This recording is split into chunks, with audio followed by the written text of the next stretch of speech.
Well, hello everyone. Thank you for attending this presentation. My name is Arnaud, and right now I'm a senior software engineer at Collabora. So I'm mostly a software guy, doing low-level development regarding kernel, drivers, bootloaders, and all the base system stuff, and mostly in embedded software fields. Prior to that, I used to be, a couple years ago, the owner and only person actually at Hawaii Amplification, which was my small company. I was designing and building custom tube amplifiers for guitar and bass guitar. This was actually my first real-world experience with electronics design, and that's why I got interested in the first place in the EDA tools and all the free software tools about that.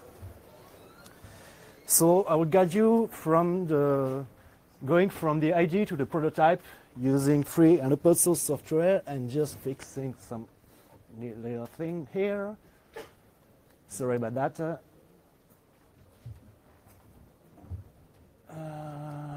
Okay.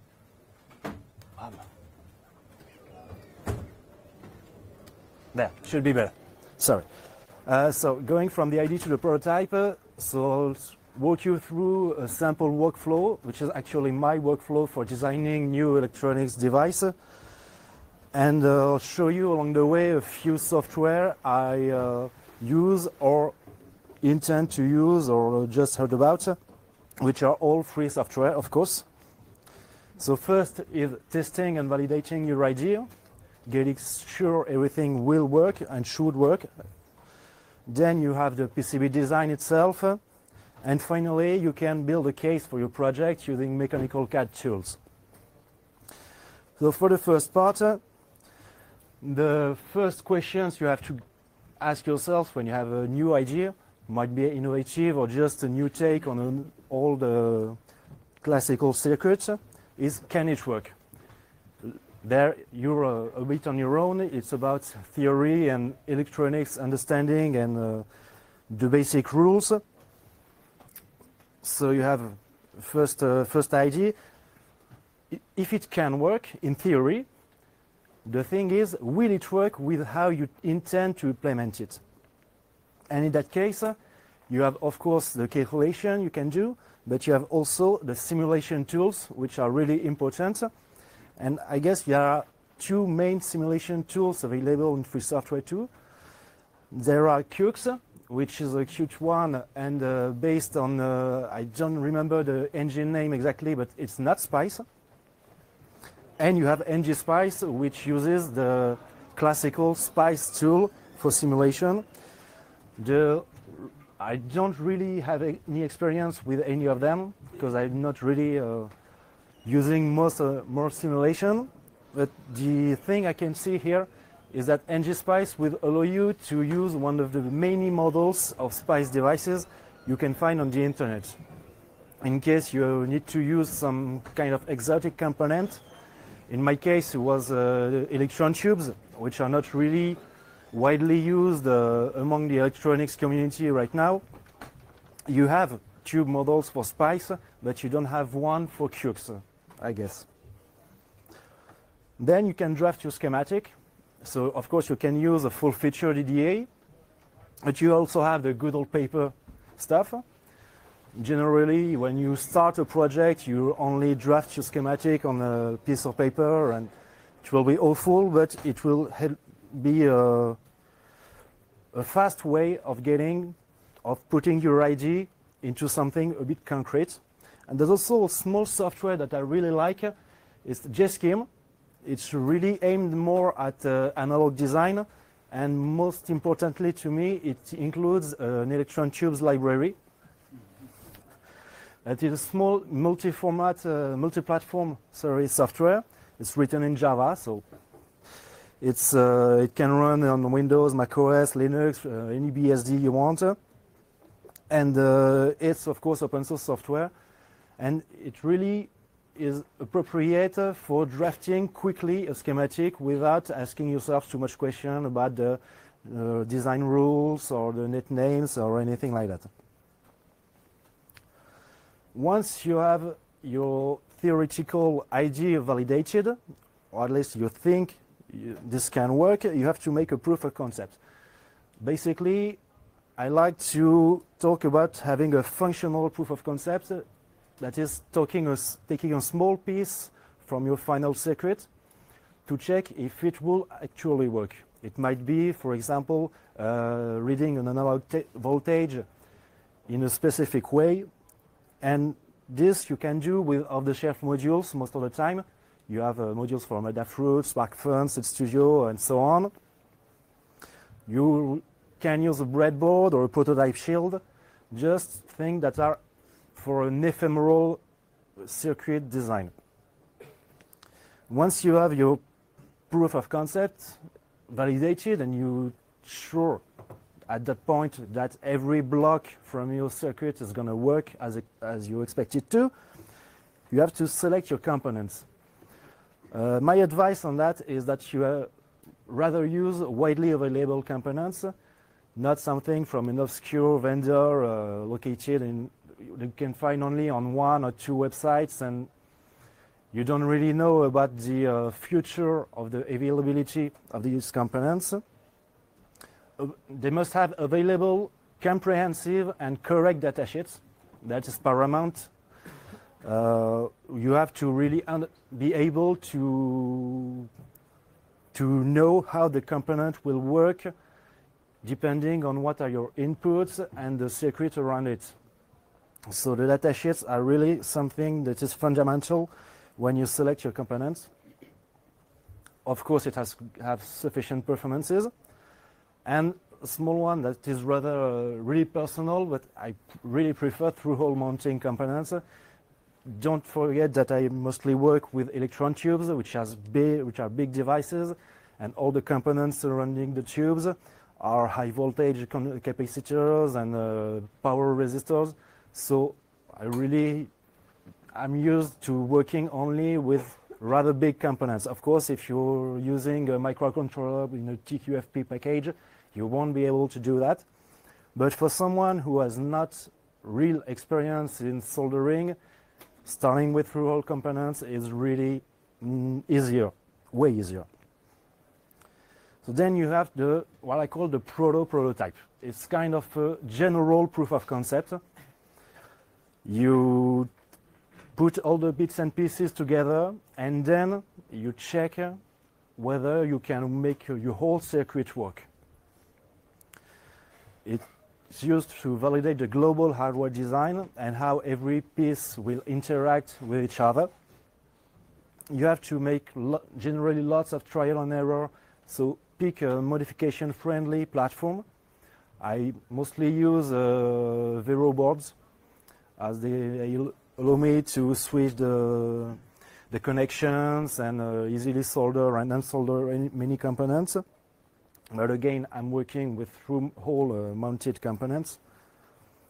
And it's really not a prototype yet. Here you have an example of one of my prototypes. It was a tube curve tracer, actually, with, you can see the Arduino for the digital part and all the analog circuits on the right. Of course, it's something quite ugly, it's fragile, and maybe dangerous because I'm using here voltage around 250 volts. But you get the idea. It's something you don't intend to show off, but it helps you really advance in your hardware design and fix most of the problems you will have in the future. In that case, it was using the right operational amplifiers, because I really had to use JFET input amplifiers, and most of the time, due to offset problems, I didn't get the right results, so it really helped me select the right component for my final project. Once you get to the point where your hardware design is validated, you can finally design the PCB itself. So for a long time, you were only able to use proprietary software for real-world projects. You had already open source software, but in my opinion, most of the time you couldn't use it for to build a product from the ground up and get to the manufacturing. I'm talking mid 2000s right now. Right now we had, in my opinion, two big free and open source software suites, which are Kycad, of course, or Kycad. Sorry, I'm pronouncing it out of French, and FreeCAD. I'll start off with FreeCAD. It's really a nice piece of software. The most recent one actually started, the first version was released in 2008, so a bit more than 10 years. It has a maker approach. It's really maker oriented, in my opinion. You have some graphical views and a really eye-candy interface for someone who's not used to the EDA software in general. And it gives him lots of advantages. First off, being having the fully integrated stack. In fact, you have the schematics design, the PCB routing, and even an Arduino IDE inside the same software. So you can do all your building and coding if you use an Arduino or a Raspberry Pi microcontroller or so inside the same software. So that's, to me, the big advantage for people who want to create a first project, or at least are not really used with the whole development process of a connected or intelligent device. It has a really user-friendly interface. As you can see here, this is really easy to visualize what you're doing and how you're doing it. There are multiple design modes too. Here you can see the breadboard mode and the schematics capture mode. And you can switch from one to the other, and every connection you make on the breadboard mode will be transferred to the schematic mode, and so on. And most of the modules available on the market and the microcontrollers, such as the Arduino, Raspberry Pi, even the Galileo and a few other ones, are available in the default library of the software. So when you're using off-the-shelf modules and development board like these ones, this is really a big time saver. But of course has a few drawbacks, at least in my opinion. The library is quite limited only to popular and most available components and modules. For instance, it doesn't have any electron tube related components in the default library. So that's really something that I, for myself, cannot use. New model creation is quite difficult because it has as the things are really all nice looking and really nicely integrated, you have to put more effort into creating a new component for FreeCAD with having a nicely drawn component footprint and images than you will do with the traditional EDA software. So it's not something that you can't overcome, of course, but it requires a bit more time and a bit more involvement. The auto router for the PCB stuff is quite poor, I have to say. I've only tried it really quick, so maybe I'm wrong, maybe some of you will disagree, but from my experience, the auto router is really, well, quite almost unusable and not on par with what you could expect of a professional EDA package. And finally, it's quite difficult to use for complex or exotic projects. By exotic, I mean some projects using electron tubes, mostly. But I'm sure some other people would have different use cases, and maybe going through with an FPGA on a TQFP 144 package will prove to be a bit more difficult, but using FreeCAD. But then again, if you getting to using this kind of packages, maybe you're not the target audience of fridging. So you might rather use Kycad. This is the Elder. It started in 1992, so a really old piece of software, even by today's standards. And it's the most widely used right now in the industry regarding open source CDAs. I think Olimex is an obvious big user of Kycad. And Purism, which is designing currently a smartphone running Linux, has designed their dev kits, the dev boards for the smartphone using Kycad, and they intend to make it public and open source. So I hope they will deliver up to it. But that's also a big industry user of Kycad. Kycad is not as integrated as fridging. You have two big software which are quite independent. You have eSchema and PCB New. The first one, of course, is for schematics capture, and PCB New is the PCB router. It includes also a lot of useful tools, such as a PCB calculator with a lot of functionalities. For instance, this allows you to calculate the heat elevation of a track depending on its width and the current and its length and the current drawn and passing through this track, and other really useful stuff that are a great help in the design stage. And it has, to me, some big advantages over every other open source EDA package. First, it is very actively developed, and I have to say the CERN, which is the European Center for Nuclear Research, is devoting a few people working full-time on Kycad. And first starting using the software, or at least I tried to use it, before their contributions. I believe it was version 3.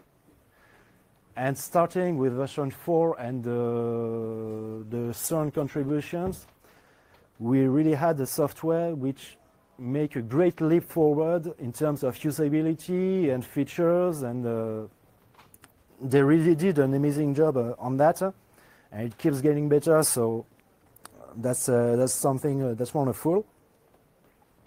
The library by default is quite comprehensive, and it even includes valve electron tube symbols and footprints. You have also lots of third-party libraries. As it is quite an old software, you have lots of people who have used it over the years, and you can find virtually any component. If not in the default library, you will be able mostly to find it in a third-party library. It has advanced routing abilities, like the push and shove router, the routing of differential pairs with having the same length for every track. And it integrates a simulation engine based on SPICE and 3D preview. Of course, everything is not perfect. Mostly, the interface is not really user-friendly for a first-time user. You have to understand the way Kycad works and how every software integrates with the other. And regarding the use of the mouse wheel and keyboard shortcuts, it's not really something intuitive at first sight. The user interface, so I know that's something that's been worked on right now, but between the schematic editor and the PCB designer, you have really some inconsistencies in terms of user interface and user interaction. So that can be difficult at first when using Kycad. And that's, I guess, being worked to also, but the two software don't communicate enough.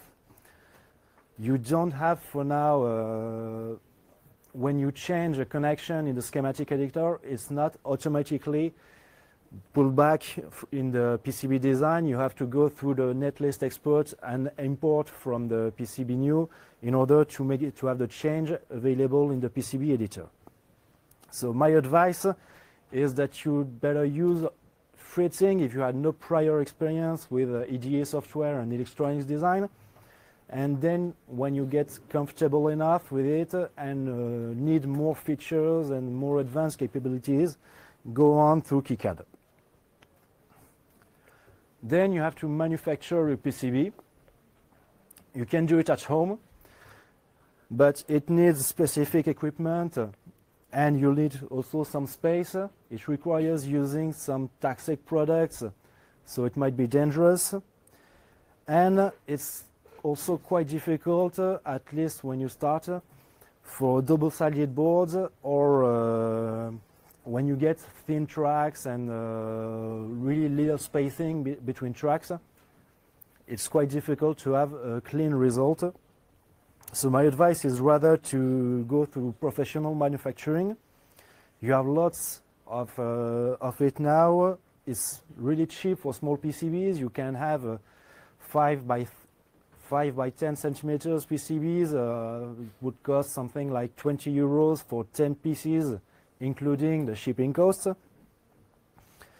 The drawback is that you have to order generally 5 to 10 PCBs minimum. And there are lots of manufacturers to choose from.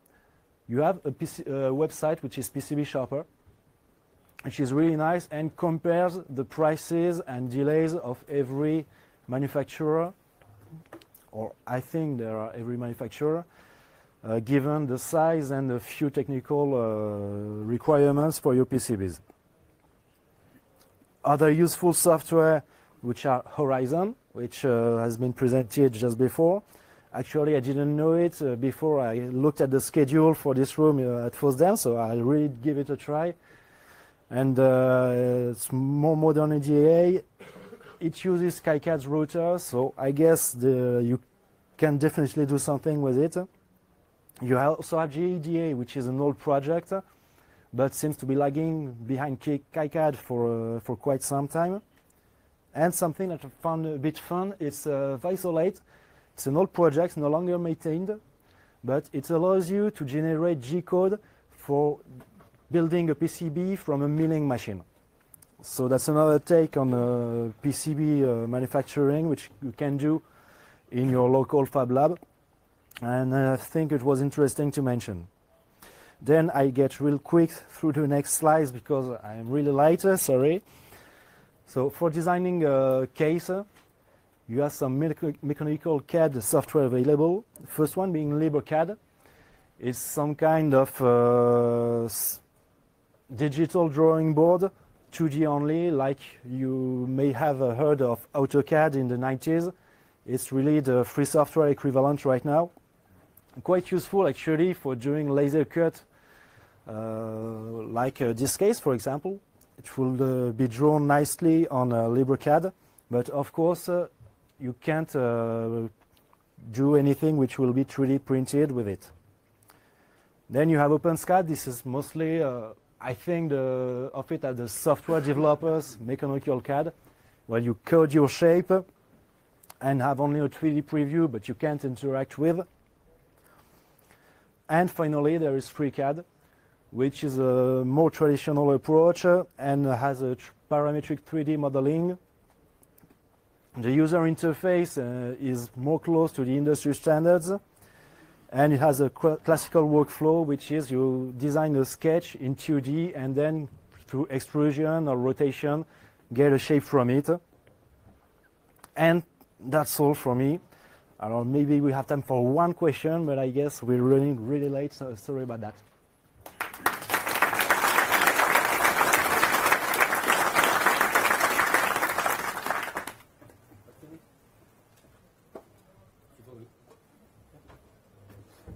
Have you tried the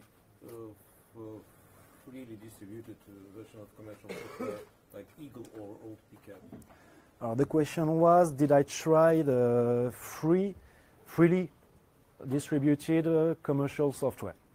So proprietary software, but not paying for it, such as Eagle. I've tried it back in 2005, I guess. But since then, I'm a long-time free software advocate. So when I found I was looking for a new EDA software 5 or 6 years ago, I obviously wanted only free software. Actually, my friends switched to Kycad from Eagle. Well, they have small commercial company, they can pay for it, but they still switch to Kycad because they become better. All right. Any other questions? Okay, let's thank Arnaud again. Thank you.